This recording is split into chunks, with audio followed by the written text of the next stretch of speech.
our monthly webinar here at Teem. We've got an amazing guest, Matt Rosner, with us this evening, and we're going to be talking a little bit more about how you can grow your practice. The world is different. I think the world of healthcare has been permanently altered by the changes from COVID and just everything that's happened during the last 5 to 10 years. And so tonight we have an amazing guest with us, Matt, who can talk about unique ways that you can clinically drive even better care and at the same time drive growth within your practice. We're going to give everybody about the next 60 seconds just to get in and get settled. And then we will kick into the next 30 to 45 minutes of our presentation.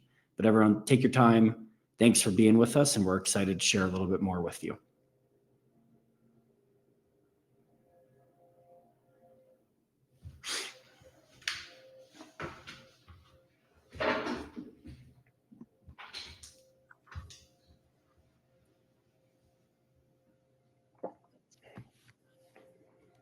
And we'll just kick off in about 30 seconds here.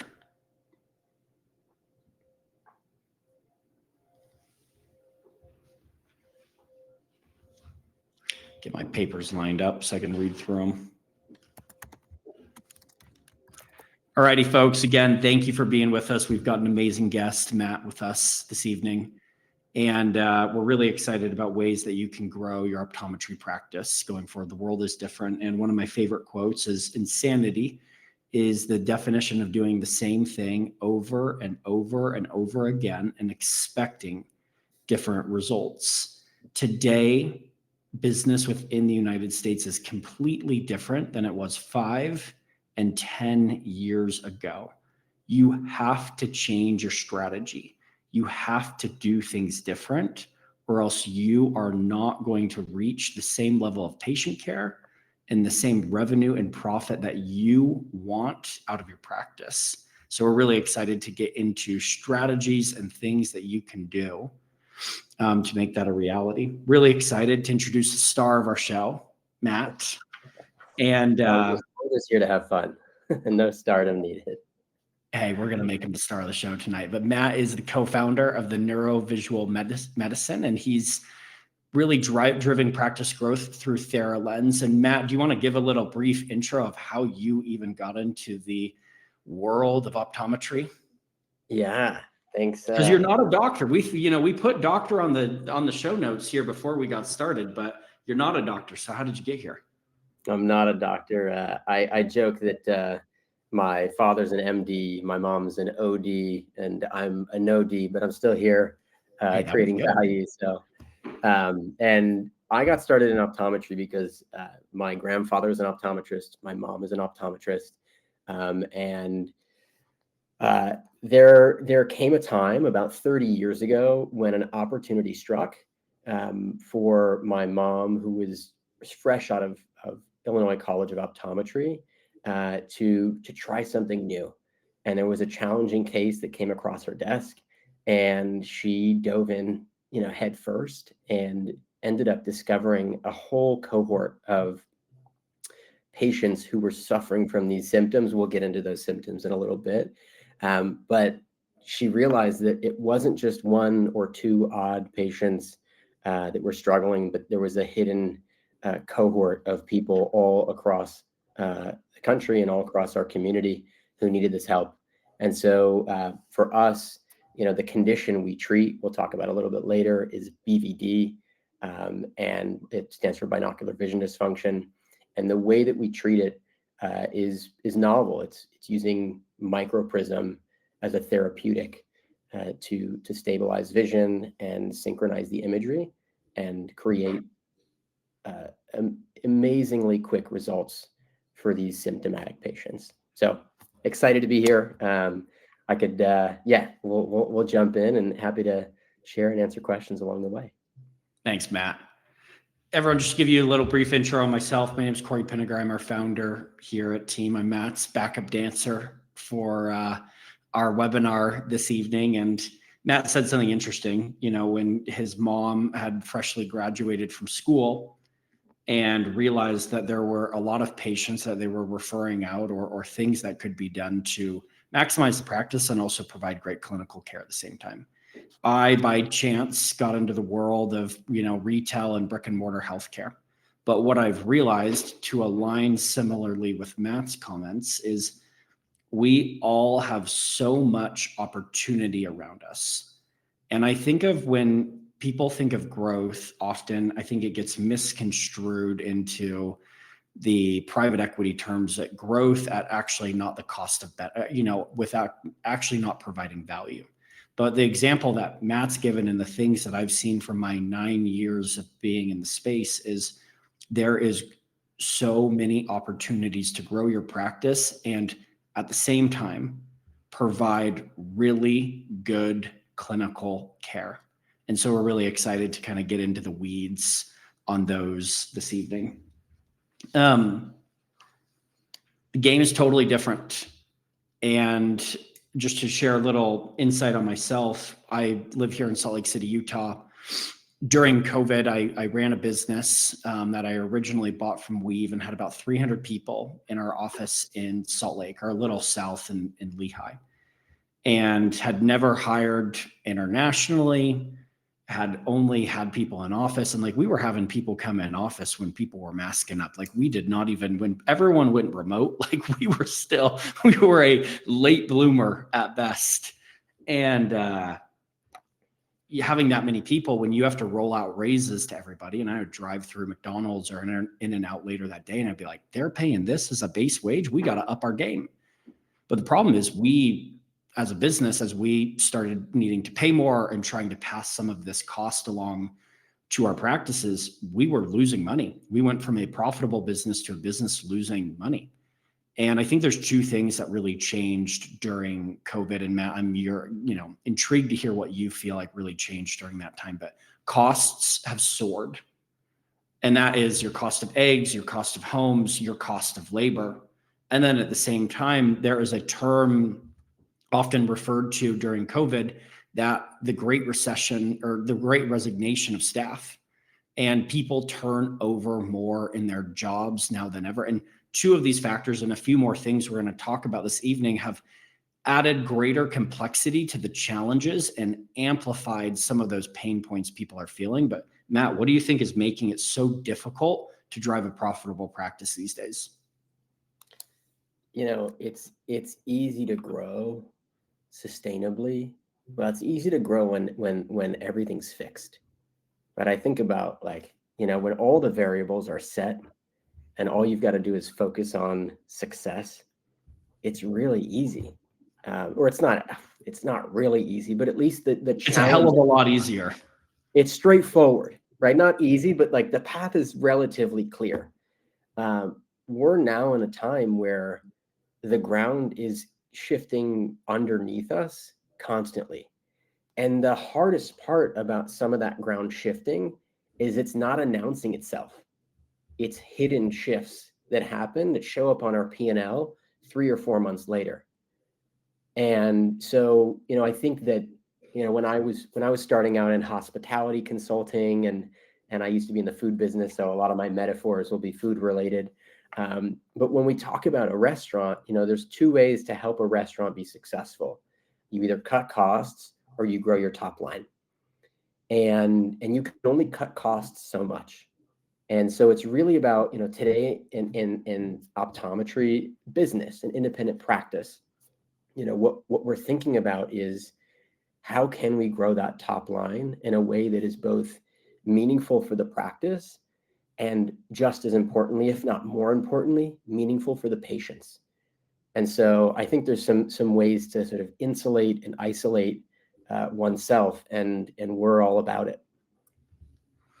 I want to hop into, just for a second, I think data is damning because it allows a conversation to be, not just, oh, times are hard, but let's actually talk through where practices are struggling. Number one, and this is just one example, and kind of goes to that earlier comment that people are sitting around tons of opportunity, just like your mom, when a lot of these cases were being referred out. Over 30%. And we have access through our partners and our own records to millions of phone calls. So there's not a small size of sample size of data, but over 30% of all phone calls are going unanswered. And that is new patients, existing patients, people calling in an emergency. And if you're not capitalizing on 30%, they're getting flushed down the toilet. And let's all be honest, it is not the day where you call and leave a voicemail and then they're going to call you back. If someone calls and you don't pick up, they are going to call the next Google listing, because people live in a world where they want their problem solved today. Whether that's right or wrong, we have become an instant gratification world through Amazon and TikTok. To be successful, you got to play the game different, and you got to pick up your phone calls. You know, it's funny. My next thing on here was, we can't treat what we can't measure. And when you surface that 30%, you can, in therapy, they say, name it to tame it. Right. And if it's an unknown, you can't do anything about it. So I think that having that data, having that problem in a data format enables us to say, okay, where is this coming from? How frequent is it? What do we do about it? And that's the same approach we took and we take today with BVD.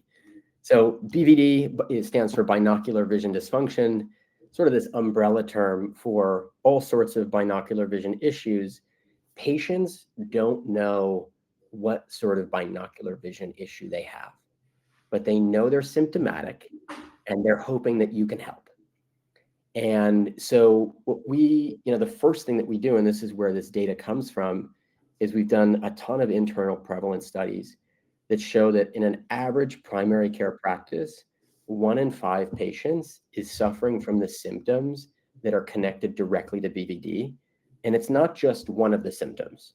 It's above our statistically relevant symptom threshold. They're usually suffering from 2 or 3 symptoms. And those could be headaches, dizziness, anxiety, motion sickness, chronic neck pain, instability with walking. There's 18 different symptoms that we talk about on a regular basis that we treat every week. And so, knowing what to look for, knowing what to ask patients about, and we know this from all sorts of areas of specialty care, the minute you start asking about something is the minute you can start doing something about it. Because when patients say, yes, I have that symptom, yes, I get sick in the cars, yes, I used to get nauseous in the back seat as a kid, those are things we can say, gosh, let me look deeper. I think I can help you. I might have a solution for you. And so I guess the big takeaway for me on missed opportunities is, once we know that they're there and there's some data or supporting that we're currently missing them, immediately for us, it's a question of, okay, how do we spring into action? What do we do next? Do you feel that the reason these are undiagnosed or often referred out, and really what you guys are then accomplishing with your mission, is because people are unaware and uneducated on this? Or when I look at the phone call side, everyone revolves around their EHR. Well, guess what? Your EHR has got nothing about what you're missing from opportunity and phone calls. And it's not a system that they're regularly checking analytics. So most people, when they hear the number, they're like, oh, no, that's not our practice. And then you pull up the numbers and they're like, well, this is uncomfortable. When you look at yours, is it an education and awareness issue, or what is that core issue that this is not being handled the way it should be? It's a two-sided issue. Let's talk about the patients for a moment. For the most part, the 18 symptoms that we treat are not obviously visual, right? Like when I say functional vision or binocular vision, the first thing that comes to a lot of clinicians' minds is either sort of young kids in vision therapy or double vision. And I've been on probably hundreds of calls now, and many of the times that we talk about double vision, they say, yeah, if they're not seeing double, I don't really think about sort of the binocular vision aspect. Like, it's not a problem if it's not double. And what we know is that, when patients have headaches, when they have sort of migraines or chronic neck pain or a cluster of these symptoms, and we did a study back in 2013, and we found that patients on average saw between 5 and 7 different clinicians before they reached our clinic. And those clinicians were trying to solve those same symptoms, but the symptoms kept persisting. And so on the patient side, it's not obviously visual, which is something we're working on from an education and advocacy standpoint. But then on the clinician side, I would say that for most ODs in the US, they didn't get a complete functional vision or binocular vision education. It was like it was a fraction of what they studied. And especially clinicians today, there's even less binocular vision education. And most of it is vision therapy. And for us, almost everything we do revolves around using fractional units of prism to make a dramatic difference for patients' lives. And it's using the clinician as the diagnostic tool. It's not a piece of equipment. It's the clinician is the expert, but most don't feel like experts coming out of college, university with their optometry degree. And so we've really focused on, and the job to be done, the problem to solve is that only a fraction of clinicians sort of, if you ask them, they would say, I specialize in treating binocular vision dysfunctions, or I specialize in the prescription of prism. But if we know that 20% of the general population have it, then 2, 3, 4% of optometrists who specialize it is nowhere near enough. I mean, it's a crazy number. 20% is when you think about the number of patients and then the lack of specialization, it's bonkers. Yeah. I mean, talk about like an open field. We compare specialties all the time. And when I'm in a conversation with a clinician, we talk about dry eye. We talk about myopia management. We talk about sclerals and specialty contact lenses. We talk about sports vision, right? And when we look at each of those, we can, with some demographic studies and some research, we could say, okay, X percentage of folks need low vision services. Y percentage of kids need myopia control. Z percentage of adults over 50 could benefit from dry eye. 20% of all people could benefit from at least a binocular vision dysfunction evaluation to identify, are these symptoms coming from their visual system? And most of the time after we've filtered through them, they are. I mean, the opportunity is just massive. When you see people say, oh, I got into the stock early before it went big, this is an opportunity. Like when you explain, and when I look at what you guys are doing, how little of people are talking about it in awareness and education, and then how big your addressable market to provide meaningful care and at the same time, real growth. And I think this next slide, your two numbers on the right, showcase something really interesting. I'll talk about my section in a second, but the numbers that you have on the average revenue for a typical optometry patient, and then the average revenue in your specialty focused areas, like it's a game changer. And as you said, like they're going to 3 or 5 clinicians before they're coming to you. It's big. Well, and one of those 3 to 5 clinicians could be an optometrist who didn't ask the question about motion sickness or dizziness.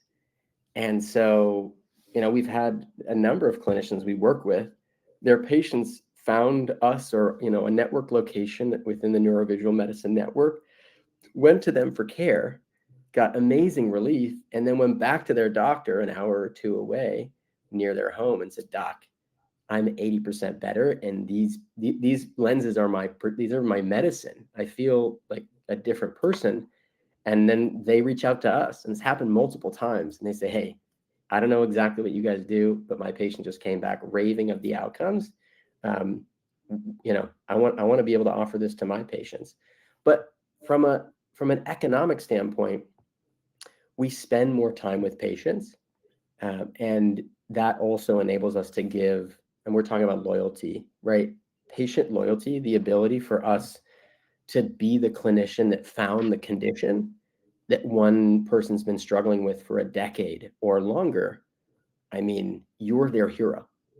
And so to be able to play that role for patients on a regular basis, it feels so much different than quick refractions, 15, 20 patients a day. And you get to see 7 or 8 patients in a neurovisual day. And this is the average revenue per patient on the far right. You know, we joke, but it's like the antidote of optometry burnout. If you could see, it takes less is more to a whole new meaning where you can drive better connection. And a adjacent story to what you're talking about. So years ago, when I just started my first business, we got our first speaking engagement, and we were moving offices at the same time. And so like, I think I finished moving furniture at like 11 o'clock at night, order some Domino's pizza before I go to bed and get up the next morning to go speak. I bit into the pizza and my crown fell out. So I looked like a pirate. And I called every dental practice at 6:30 in the morning because I think our speaking engagement started at 8:30 or 9. And eventually someone picked up, they saw me, they glued it back in. I still go to that exact same dentist today. And what you're talking about there, and like when people struggle with these issues and go to so many clinicians year over year over year, people are literally craving for these problems to be solved. And so you can get obviously financial lift, but more importantly, you get a raving fan and patient who is loyal to you. And loyalty is harder to find, whether it be with staff and that great resignation that happened in COVID, and also with our patients. You know, it's funny you say that, because staff specifically, it was never our intention to create something that staff absolutely fall in love with. But when we bring a clinic on board, we have a really methodical sequence that we use to bring a practice on board and make sure they're successful. But we do a staff intro call, and we get usually all of the staff on the call. And what we have them do, we've got a validated symptom questionnaire that's been filled out by over 100,000 people. It tells us with a high degree of confidence whether or not someone has BVD and if we can help them. And what I love is I get on these staff calls of 15 or 20 staff people, and we have them fill it out beforehand. I say, all right, raise your hand if you have a high score for BVD. And you just start to see the hands go up. And to know, the thing I love about this, I love about the economics and the opportunity of the condition. I feel, mission driven to help those people, but they're everywhere, and it's also your staff. And so those staff are the ones that are on the phone with patients who just had a traumatic brain injury, or who just, who's been struggling with dizziness for 10 years. And they can say, you're not crazy. We see patients like you every day. We help patients like you every day. And I'm one of those patients, and life is different for me now. And so loyalty, it's sort of,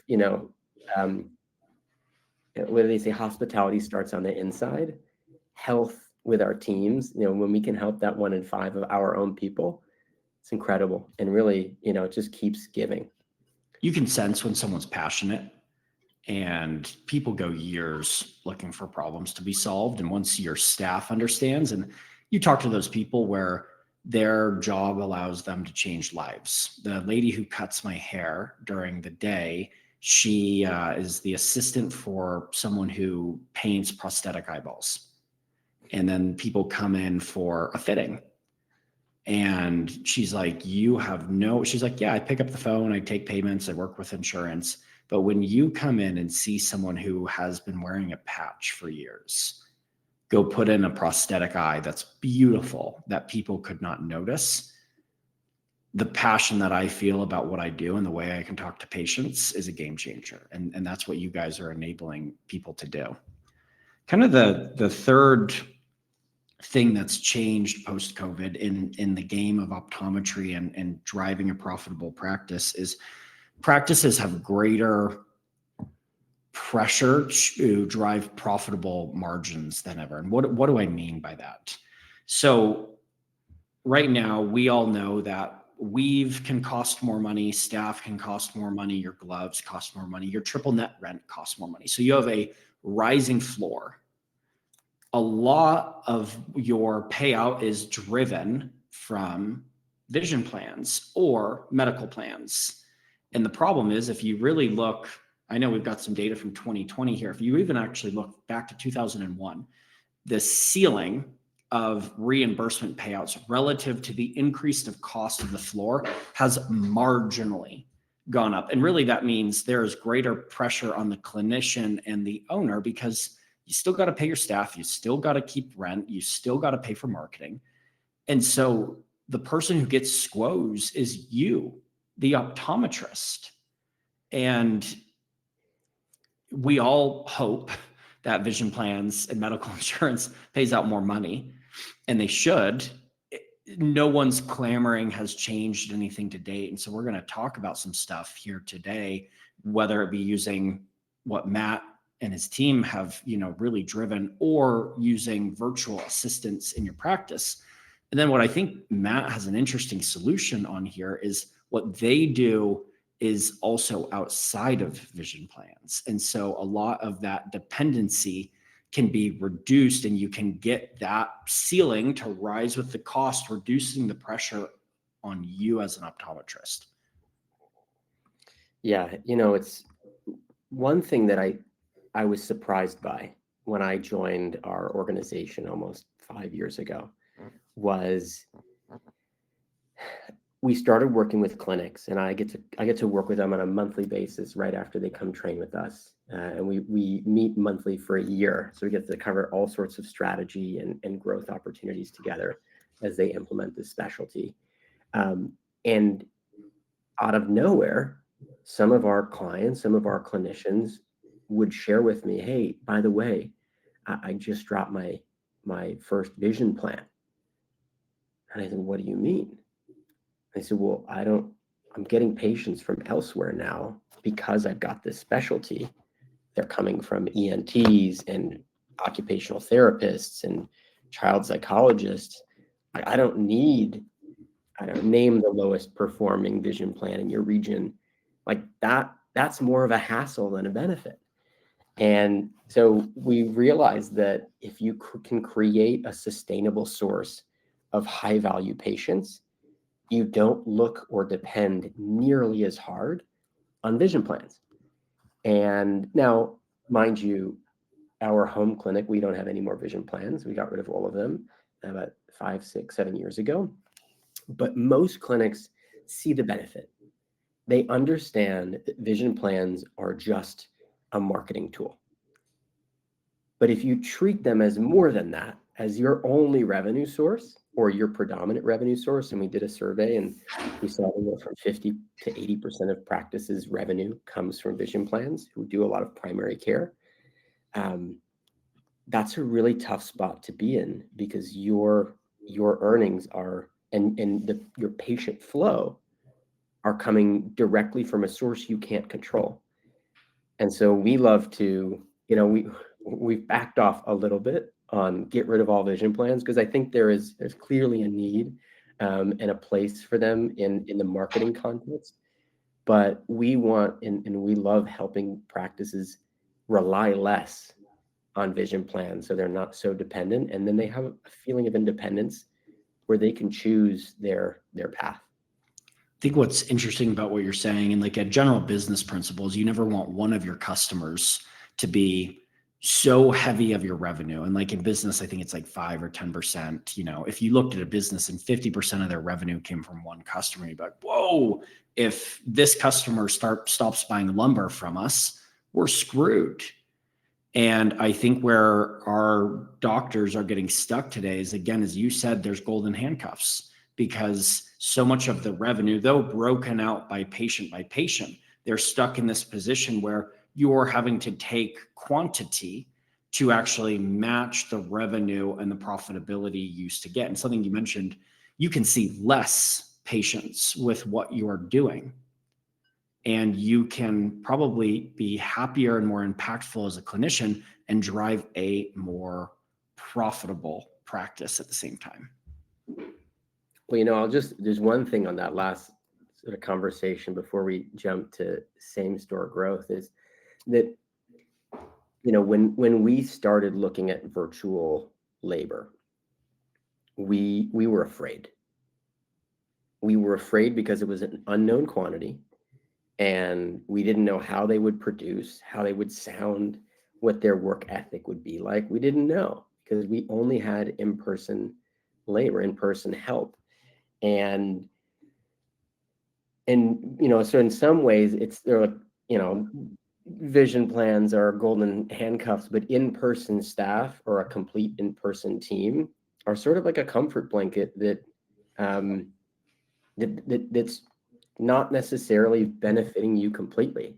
So I think, once we got over the sort of fear of the unknown around how to leverage virtual staff, it's opened up so many doors. And so I think the same fear of unknown around some types of specialty care also prevent folks from exploring. But I think there's tons of opportunity to sort of poke the bear, ask the question, and scratch the surface on what's lying underneath the sort of skepticism or fear of the unknown. And all of us, on this call own our own business in whether it be clinical or on our sides. And what I think about all the time is if we're not innovating and changing drastically, we will die. If you look back at the 70s and the 80s with IBM, they were your behemoth of companies in the United States, and they built mainframe servers. They eventually built mainframe servers where they got married to it and they wouldn't innovate elsewhere, because they made so much cash from dominating mainframe servers that they got obsessed with it. And then as other technology evolved, they didn't evolve with it because they had a cash cow. And it ultimately has led to a significant demise in their business. And so change is hard, whether it be personal or professional. But if we are not iterating and changing and going into the unknown every single day, and that means sometimes we're going to roll out a program that doesn't work. But just like when I had to go hire my first virtual team members because we couldn't make the math work in Utah, I was scared. The only experience that I had was calling Wells Fargo, and I get someone with such a heavy accent, I have no clue what they're saying. But if we don't play the game different, how are we going to get different results? And what I'm really excited, and Matt's got some cool stuff on, is with what they're doing, you can really start to drive some same store growth in your location and raise that revenue ceiling while cost continues to increase, but not at the level with some of their innovative tactics. They talk about that it costs 5 to 7 times more to acquire a new patient than to keep an existing one. They never talk about the benefit and the value of enhancing the patient value of those who are already in your chair. The statistic always talks about lost versus new. But what if we talked about current versus enhanced? And that's really the opportunity here. Is a lot of clinics that we work with, they might dabble in Prism. They might offer a Prism product. There are a couple on the market. But when they've got a tough case, they refer them out. And I'm here to share, and the colleagues across our network who specialize in this microprism treatment will tell you that they become the go-to clinician for the toughest patients. And so they have some of those in clinic, but more broadly, if you could look at 1 in 5 of your patients, identify a condition that no one's ever told them about before, and then offer them a rather immediate solution, that's a game changer. And it creates an internal workflow and an internal referral cycle that really can stem massive growth. And my favorite is when we have a multi-doctor clinic and there's one clinician who specializes in NeuroVisual medicine and treating BVD with microprism, and the other associate loves the fast-paced primary care. And they know, because we've taught them, how to refer and how to identify. And they create this really powerful workflow where the associate is continually generating new patient specialty opportunities for the specialty clinician because they know what to look for. It's part of their process. They're asking the question, and they can create new growth with the same patients who are already in their chair.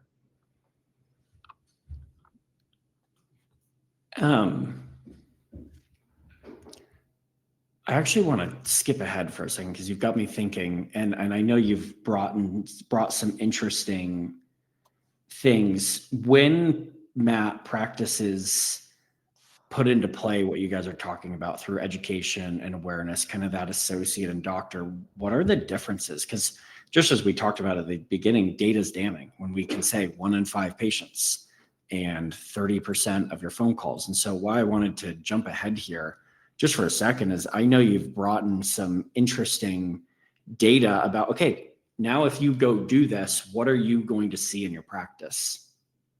Yeah, this is a great example of a clinician who, Candy Moeller, she's in Washington State. She had tried a couple of things to grow her practice. She has an amazing story, and one day she'll tell it. I don't want to be the one to tell her like the specifics of the story, but she had opened cold in about 45 minutes south of Seattle, and she tried myopia management. She invested heavily. She did a weekend course. She bought the equipment. It didn't go anywhere.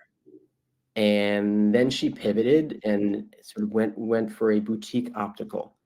And she thought, well, let's get all the fancy frames. Her optical is called Eye Candy Optical, so they've really leaned into. Hey, it's a great name to play with. I love it, and it's very, very, very matching to the name itself.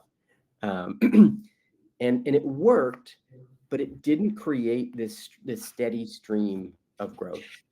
And then we were on a Facebook chat one night, and she was talking about how she cold started without any vision plans. So she needed something to bring patients in, or else it wasn't going to work. And so she hopped on a plane a couple months later. She came to train with us, and within her first 9 months, she had treated 127 BVD patients that were brand new, or in her clinic, but new specialty patients who had just been primary care patients previous. I have a question for you. Yeah. When I look at this, and I am not the expert here, so this is going to be a very novice question. When I'm looking at this, there's 3 ways that she can generate those 127 exams. It's from her own patients she's already seeing, the 20%. It is from marketing, and it is from referrals. Where did she, if you broke down that, if you happen to have it, I'm intrigued to see where is that actually coming from? For her, it was an interesting split. I would say that it was a split between patients who were coming from TikTok and Google, and she leaned in heavily. So if you go to her website, she's got articles that are SEO optimized, and she's showing up at the top for BVD specialists in her area. And so patients were coming from the internet, and sort of this passive marketing that the website can do for you if you do it right. She was a slower practice, so a lot of these patients didn't actually come from within. But one of my favorite things I'll never forget, we were about 6 months in, and we had just started working on some referral networking strategies, which is a huge part of what we do, because a mature neurovisual practice can get 40 to 50% of their new patients from medical referrals. And we could talk about that. But she called, we were on our monthly coaching call, and I said, Candy, how's it going? And she sort of updated me on the success. And I said, now, where are your patients coming from? And she said, I have to tell you, I just got a referral from a neuro-ophthalmologist, and I have no idea who they are. And it shows, it sort of goes to the fact that when you treat a patient who's been to 5 or 7 other clinicians for those same symptoms, they've got an annual exam with them coming up. They've got a checkup that they're going to talk about that care. And inevitably, one of the patients she treated likely jumped right in with her, or their neuro-ophthalmologist, and said, Doc, I feel differently. I'm not feeling those symptoms the way I used to. And that sort of creates that cascade. So I would say it's a mix of the external but also that sort of internal success. When you have the next 9 months of data, I'm actually very intrigued. And like, as a business owner and a lover of growth, I look at now that she's getting those clinical referrals. And once you have success stories, talking to more clinicians, them hearing and referring, you create this flywheel. And people oftentimes, like, business success is this flywheel of motions, repeating, and eventually just goes so fast that the business is created sustainably because you've got so many success cases. And as you said, when you go change someone's life after for years they've been looking for a solution, they're going to be your best damn fan out there. And you don't need marketing dollars because you've got raving patients. Yeah. And that's why I'm intrigued to see now that you know, your next 9 months and your 9 months after that, it'd be interesting to see how your splits change over time, and whether it be a specialty driven referral or even a person to person, patient to patient driven referral. I bet that number only continues to amplify itself because how big the market is and how life-changing people feel when properly solved. You know, two things I'll just throw in before I punt it back to you. One is, this is not the full picture. We're at year 2. You're giving us a tease. We got to bring it back. We got to bring it back for part 2. But this was her first 9 months, and she just hit the 2-year mark, and she's leaned all in on BVD, and it is, I think, 80% of her overall business now, and she is crushing it. And it's just so cool to see. You know, she's gotten more staff. She's hired more staff. She's getting out there and talking to clinicians. I don't know if she's given a lecture yet, but it's really, I mean, what gets us going from a enablement standpoint is when we get to see our clients and clinical partners this successful and taking time off because they can afford to take time off. Like those, that's what keeps us going. But I want to share a screen real quick because I've been talking mostly about like the business side of neurovisual medicine and microprism care. But I want to show you what it looks like for a patient to experience this care. Let's see, it's loading right now. Okay, I'm going to just rewind to the beginning. We're just testing that it worked. This is Heather. So I think there's music. I'm going to mute the music. Well, actually, maybe there's voices. We'll keep it on. So Heather was in a car accident. It's going to say it out there, but I'll talk it too. 3 years prior to this video. And her core symptoms were dizziness, anxiety, headaches, and nausea.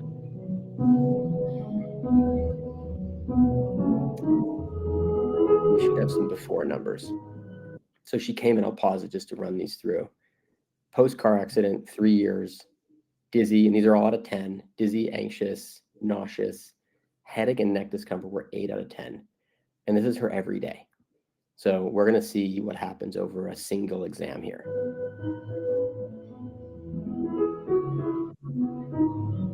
If I were to ask you to sit up or stand up from the seated position, let's see what happens. How does it make you feel when you first stand? Go ahead and take your time. Upon rising, how do you feel? I feel unstable. Let's I'm ready to fall fall over. Let's walk the hallway. Come on with me. Okay, go ahead. We'll see that she's drifting to the right, and she corrects, and she's still sort of. And then come on back. And then we asked them to walk in a straight line, looking at a single point in space. So the goal is not to. What happened? And I started to feel unstable and go to the right. And then I started to correct myself, and I still kept on pulling myself to the right. Okay, so this is part of our 90-minute initial exam. It's a long exam, but we get amazing results. And so we'll talk about, for this patient, what we do midway through the exam is we start building their microprism prescription real time. And we're able to create immediate outcomes, and they actually guide us on how they're feeling and what symptoms they're relieving. So for this patient, binocular vision can be both eyes or just one eye, but still create binocular issues. So for her, it was a single-eyed problem, and we placed a microprism trial over just her left eye. And here's what we were able to do.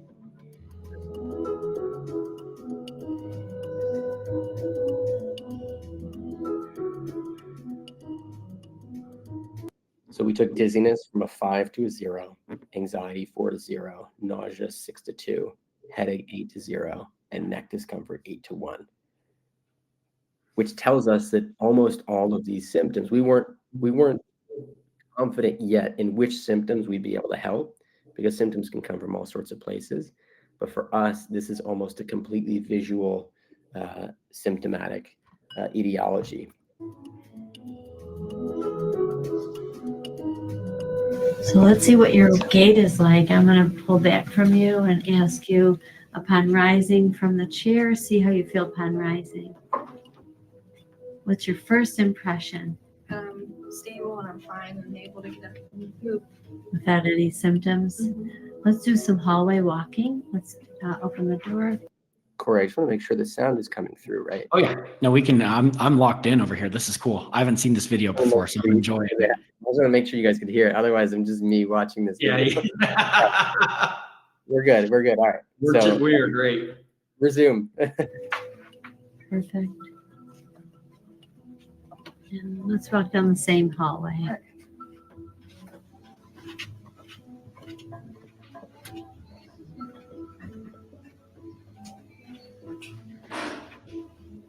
Come on back. Crazy different.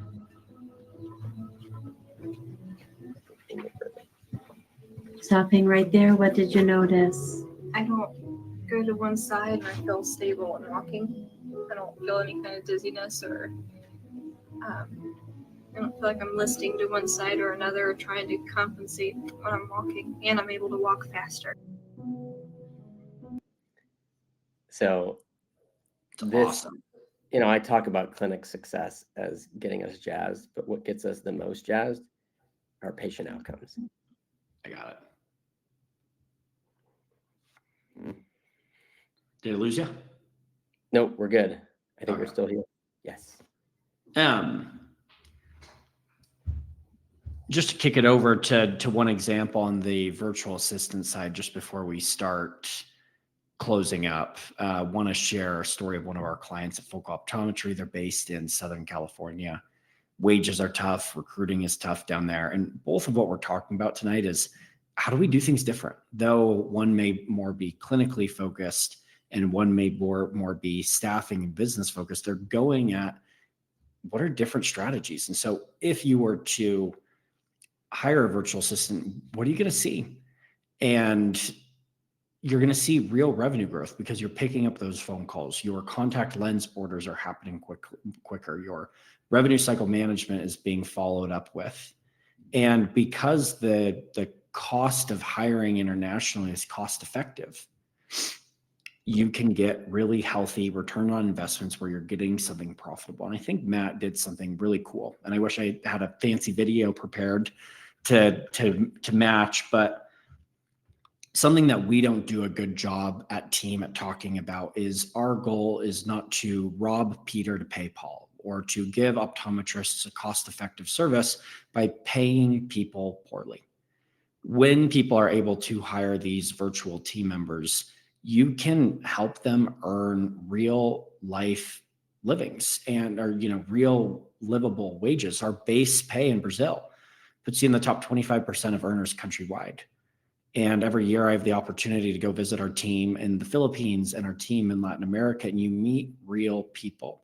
And so just as I watched that video there and it pulls at you because there's a real purpose, you can also, as you go out there and hire, make an impact on real people across the globe while they give you not just revenue growth and the phones picked up, but it can be a mutually valuable relationship from the monetary standpoint, but from the meaning and purpose of what we do. And I think Matt presented something really cool where what you guys do is amazing and a real game changer. And as we wrap up here, I think there's, two things we talked about: using virtual assistants to play the game different, to drive a more profitable practice, to make those phone calls and those, all of the things that the staff does not have the time to do happen.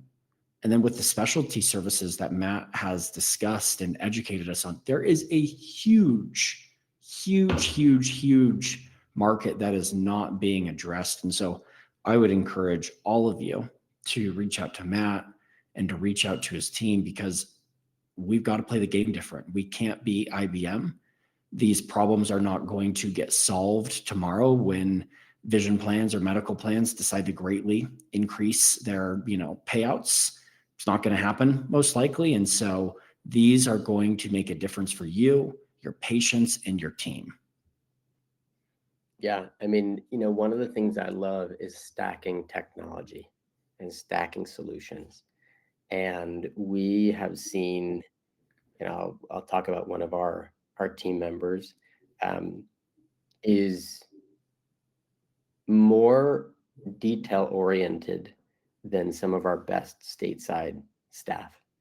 And it's not, we have the privilege of hiring incredible folks at a fraction of the price.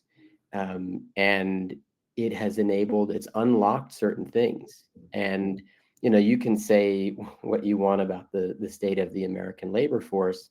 But as, I'll echo something that a clinician said yesterday to me. He says, people who I try and hire just don't appreciate the small tasks that it takes to run an independent practice. And they feel like they're, above making copies or faxing things or, doing some manual data input. And, if our systems were perfect, we wouldn't have to do as much manual data input, but they aren't. And so the idea that we can create a sustainable labor model and achieve some incredible outcomes with folks that are just as talented, just as capable, if not, and sometimes more capable. I joke that one of our virtual assistants is more organized than I am, and she helps me sort of keep everything tidy and detailed when we do reporting and invoicing. So, I would say that they are sort of like, for many practices, and including some of our organizational elements, they're the duck legs that are pedaling fast while we stay calm and are able to give that patient care and be patient facing and give our whole self to the patient while the processing or the claims or the paperwork is being done by a virtual team member who is thrilled to have a role in your organization. They're thrilled to have a job because even where our labor market is, international labor markets are not nearly what we have. And, pairing specialty care and just being able to be your full self and present with the patient, and knowing that you've got a virtual scribe or somebody on your admin team who's halfway around the world, but doing incredible work.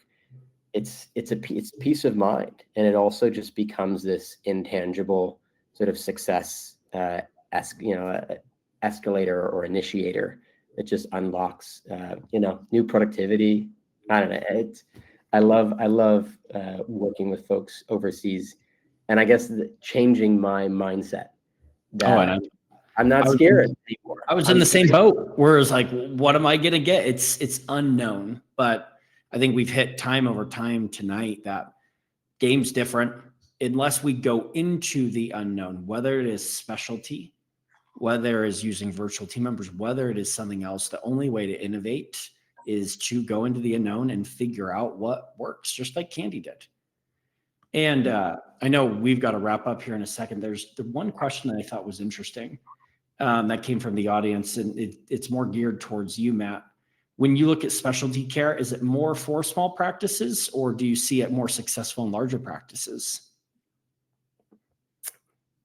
Oh, that's a good question. It can work in both, but it looks different. So if you're a small practice, the strategy we're going to build, well, so first the answer is it works everywhere, but it works differently. And the success comes from different places. So if you're a small practice and let's say you're a cold start 3 years in, you know that blood, sweat, and tears and brute force connecting and networking and getting out there, and like that's the way that you're going to build your patient base. And leveraging specialty care as one of the reasons why patients should choose your clinic is one of the biggest reasons to do specialty care. You know, it's the difference between someone saying, well, how did you find us? And like, oh, you're on our panel. You're on my VSP panel. So, and you're the closest. So it's fine. I'm here. You do the thing and give me a prescription and see you later. Bye. Right. There's no connection. And practitioners feel that when it feels transactional even from the patient standpoint, it doesn't feel fulfilling. It feels sort of empty. And when we have clinicians who talk about their patients that drove 2 or 3 hours for that care, because there are only 75 practices across the U.S. that are offering this specific specialty. Talk about loyalty, but more than that, talk about having a reason to choose you over every other clinic on the block or in your region. So I would say for small practices, it's about creating that niche, that differentiation factor, and that reason to choose you. For big practices, it's, my favorite practice that is a bigger practice who is absolutely performing at its top is Lakeline Vision Source out of Austin, Texas, with Lori Sorensen and I think 8 or 9 amazing associates. She has 2 NeuroVisual clinicians on her team, and the power of 7 other associates referring into that. It's an automatic feeder, and it's powerful. And so the idea and her whole philosophy is every associate in a larger practice should have a differentiator, should have a specialty and a reason for any other doctor in the clinic to refer to them. And I fundamentally believe that is an amazing, successful multi-doctor route. And so for larger practices, you're going to have your dry eye specialist. You're going to have your myopia management associate. You should have a BVD specialist as well, because they're going to find that 1 in 5 and refer over and create that same store growth and create those loyal relationships that will last the test of time. Matt, thank you. This has been awesome. And very sincerely to everyone who's watched with us tonight, I would highly encourage you to scan the QR code there on the right and attend Matt's next webinar. What they're doing makes a real impact. It provides purpose, and it can change the game for your practice. And if any of you have any desire to learn further more about Teem and how our virtual assistant services can help your practice miss less phone calls, free up your staff, build a more profitable practice and solution, use the QR code on the left and you'll get a $50 demo or a $50 gift card for completing your demo. Getting ahead of myself there. And thank you all for making time late into your evening. We hope that you enjoyed it. And we hope that as we change the game in optometry, that we can continue to provide amazing patient care while driving practices that give purpose and profitability. Thanks everyone for attending with us. Thanks, Cory. Thanks, everybody.